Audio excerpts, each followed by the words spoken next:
Hello guys, magabi guys. So, update lang ko kay Inday Vlogs guys ha.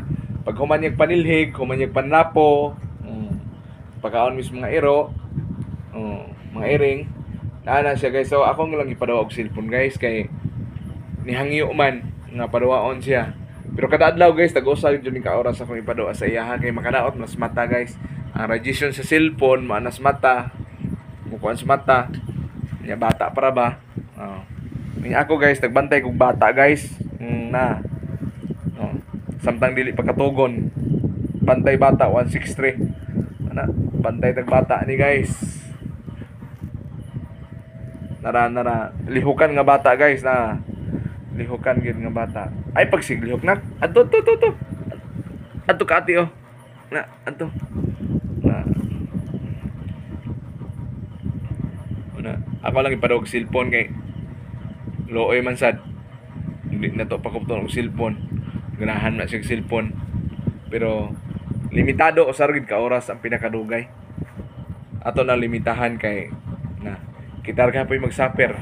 Magsakit ang mga ginikanan o ato ng patuyangan og cellphone. Ang babad sa cellphone makadaot gina guys. Ang inyong mga anak badlungagin ninyo. Kay makadaot gina. Kita lang gyapon magantos.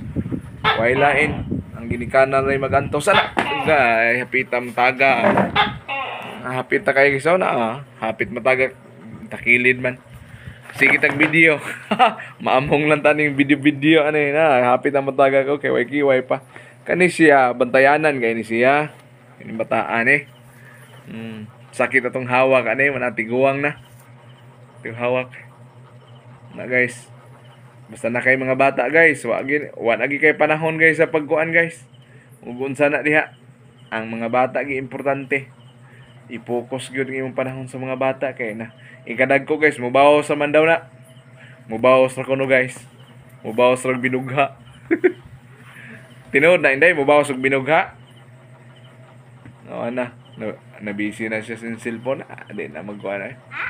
Nga o kuno. Mutando na lang bisag way klaro. Na guys. Come to guys, mga tog na sad mi.